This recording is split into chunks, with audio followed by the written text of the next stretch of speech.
बिहार में चुनाव का ऐलान होते ही नेताओं के भाषण से ऐसा लग रहा है आपकी बात पूरा विकास यहीं कर देंगे। जैसे पश्चिमी भारत में मुंबई है, वैसे ही पूरब में मोतीहारी का नाम हो। जैसे अवसर गुरुग्राम में है, वैसे ही अवसर गया जी में भी बने। पुणे की तरह ना भी वहां भी औद्योगिक विकास हो। सूरत की तरह ही संथाल परगना का भी विकास हो। बेंगलुरु की तरह बीरभूम के लोग भी आगे बढ़े। मोदी जी हमारे नवादा में कोनो दिक्कत है का? नवादा को क्यों छोड़ दिए? एन से नवादा, एन से न्यूयॉर्क। हमारे नवादा को भी न्यूयॉर्क बना दीजिए सर। दोस्तों, ये वही बिहार है जहां सिर्फ 2 हफ्ता पहले सीमांचल और मिथिला का पूरा इलाका पानी में तैर रहा था। गांव के गांव नक्शे से मिट गए। लोग अपने ही देश में रिफ्यूजी जैसी जिंदगी जीने को मजबूर हैं और आज तक कोई उनकी सुध लेने तक नहीं है। अब वही लोग कह रहे हैं हमें 5 साल और दे दो, हम बाढ़ रुकवा देंगे। एक और 5 साल एनडीए की सरकार बनाई है, हम बिहार को हमेशा के लिए बाढ़ से मुक्त करने का काम करेंगे। वाह भाई, पिछले 17 सालों में ये लोग किसी और ग्रह के सरकार में थे। चुनाव में बड़े बड़े दावा करने वाले क्या इस सीमांचल के आंखों के आंसू पोंछने गए हैं? पूछा है कि लाखों लोग कब तक अपने घरों से पलायन करते रहेंगे?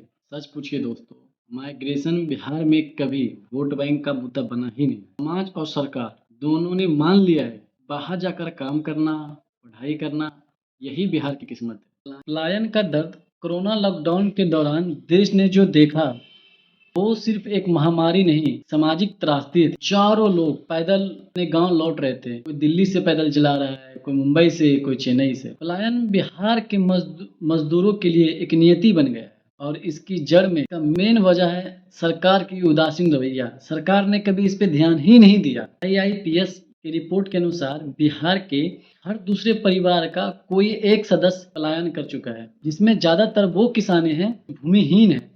80% लोगों के पास 1 एकड़ से कम की भूमि है और 90% लोग असंगठित काम करते हैं, जैसे ठेके पे मजदूरी या निर्माण स्थल का कंस्ट्रक्शन वाले काम या लेबर वाले ईंट ढोने वाले काम या किसी फैक्ट्री में काम करते हैं। इस रिपोर्ट के अनुसार ज्यादातर लोगों की एज 30 साल के आसपास है। यानी सोचिए, जो युवा वर्ग है बिहार के, वो मजदूरी कर रहे हैं, पलायन कर चुके हैं मजदूरी करने के। ये सब सिर्फ मजदूरों की कहानी नहीं है, कमोबेश हर वर्ग की कहानी है। हर कोई अपना घर द्वार छोड़ने को मजबूर है, कोई पढ़ाई के लिए, कोई दवाई के लिए, सिर्फ 2 वक्त की रोटी के लिए। लेकिन हर कोई छोड़ रहा है। जब यही लोग बाहर जाते हैं, उन्हें बिहारी कहकर नीचा दिखाया जाता है। यह सिर्फ एक शब्द नहीं है, यह उस मेहनत का अपमान है जो उन्होंने दूसरों की इमारतें खड़ी करने में लगाई है। कहने को डबल इंजन और सुशासन की सरकार है, पर पलायन का इंजन आज भी सबसे तेज है। NCRB और सेंटर लेवल डेटा ये दिखाता है कि उत्तर बिहार के जिले जैसे मधुबनी, अररिया, गोपालगंज,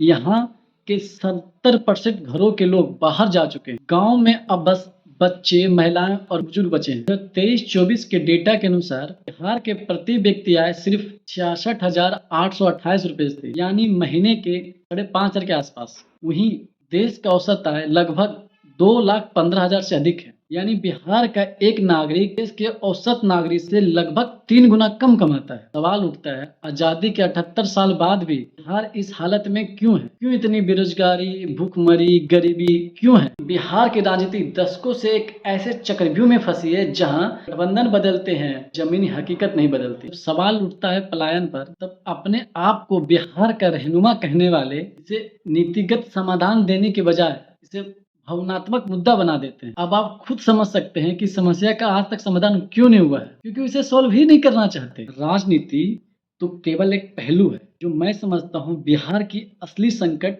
बिहार की शिक्षा व्यवस्था है, बेकार शिक्षा व्यवस्था। आप ये समझिए, जो बिहार किसी कालखंड में देश दुनिया के लिए ज्ञान की भूमि के रूप में जाना जाता था, जिसने नालंदा के रूप में दुनिया का पहला रेसिडेंशियल यूनिवर्सिटी दिया हो, जिसने विक्रमशिला और उदंतपुरी जैसे यूनिवर्सिटियों ने दुनिया को मेटाफिजिक्स और तर्कशास्त्र का पाठ बताया। 25-26 में बिहार का टोटल बजट 3.17 लाख करोड़ का है, जिसमें से बिहार सरकार ने 60,954 करोड़ शिक्षा पे खर्च किया है। फिर ये पैसा जा कहाँ रहे हैं? आज भी हजारों स्कूल में बेसिक फैसिलिटी तक नहीं है। एक रिपोर्ट के अनुसार बिहार में माध्यमिक स्तर पर ड्रॉप आउट दर देश में सबसे अधिक है, जो कि 20.86% है। यानी कक्षा 8 के बाद लगभग 1/4 छात्र अपनी पढ़ाई छोड़ने को मजबूर है। आलम यह है कि बिहार के कई स्कूलों में तो कक्षाओं को बथान बना दिया जाता है, गाय भैंस बांध दिया जाता है। आइए अब बात करते हैं बिहार के स्वास्थ्य व्यवस्था। बिहार के सरकारी अस्पतालों की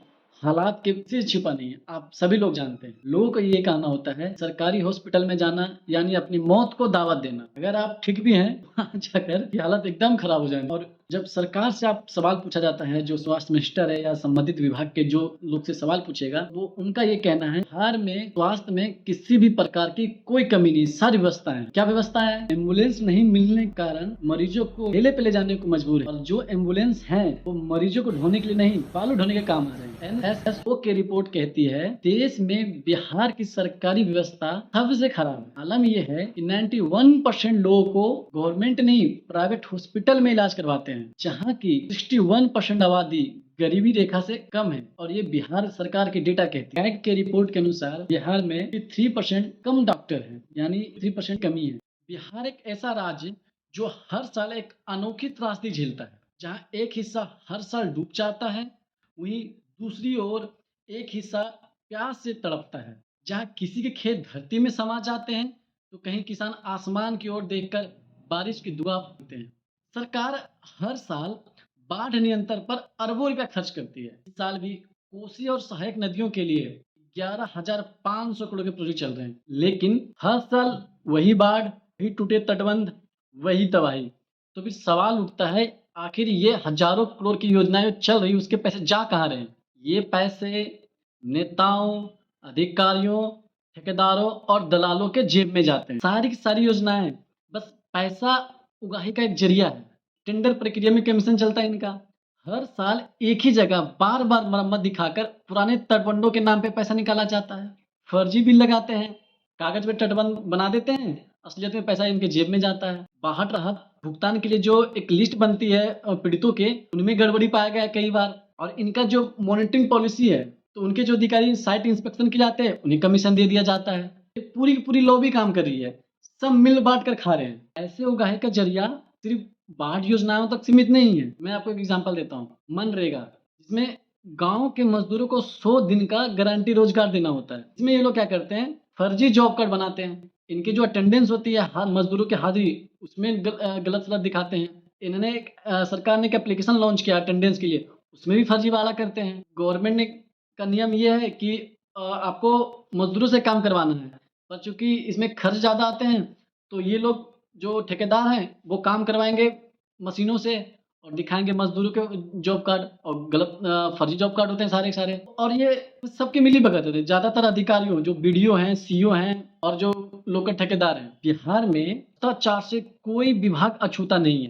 ब्लॉक से लेकर सचिवालय तक हर जगह दलाल बैठे हैं। अभी हाल में आपने वैशाली के वीडियो नीलम कुमारी रिश्वत देखा होगा, आपने लेते हुए पकड़ी गई है। ये तो छोटे मोटे प्यादे, तमाम तरह की लूट मची रखी है। और अगर बात कानून व्यवस्था की करें तो उसकी हालात का अंदाजा आपको सिर्फ एक बयान से हो जाएगा। बिहार के ADG कुंदन कृष्णन कहते हैं, मई जून जुलाई में बिहार के किसान खाली रहते हैं तो वो क्राइम करते हैं। मई जून में ज़्यादा मर्डर होते आई है वर्षों से। अप्रैल मई जून, जब तक बरसात नहीं होती है ये सिलसिला जारी रहता है, क्योंकि ज़्यादातर किसान को कोई काम नहीं रहता है। एक बरसात होने के बाद लोग, कृषक समाज के लोग व्यस्त हो जाते हैं और घटनाएं घटती है। परंतु आप लोग के द्वारा, प्रेस के द्वारा हत्या पर हत्या, कुछ इस वर्ष चुनाव भी है, तो राजनीतिक दलों के द्वारा भी इस पर ज़्यादा नज़रिया दिया गया है। ये सीजनल क्राइम है, हर साल होता है। सोचिए, जब राज्य का सबसे बड़ा पुलिस अधिकारी ही अपराध को मौसमी घटना कह दे, तो फिर न्याय की उम्मीद जनता किससे करेगा? जब पुलिस वाले ही हाथ खड़ा कर दे तो जनता किस दरवाजे पे न्याय मांगे? एनसीआरबी और एससीआरबी की रिपोर्ट कहती है 2015 से 2024 तक बिहार में अपराध के मामलों में 80% की वृद्धि हुई है। सिर्फ 2025 के पहले 9 महीने में ही 1369 हत्याएं दर्ज की गई और ये तो रजिस्टर्ड केस है। कितने ऐसे हैं जो दर्ज ही नहीं होते, जिनकी कहानी कोई नहीं जानता। लेकिन तस्वीर पूरी काली नहीं है। अब बिहार का नौजवान जाग रहा है, लोग सवाल पूछ रहे हैं, पत्रकार सवाल पूछ रहा है, नेता जवाब देने से बच नहीं पा रहे हैं और शायद अब लोग उम्मीद कर रहे हैं नई सोच वाले नेताओं से, लाठी चार्ज से नहीं, संवाद से जवाब दे। दोस्तों, बिहार तभी बदलेगा जब हम सवाल उठाएंगे। अगर आप भी चाहते हैं बिहार की तस्वीर बदले तो इस आवाज को लाइक करें, कमेंट करें और शेयर करें ताकि ये सच्चाई हर कोने तक पहुंचे। जय बिहार।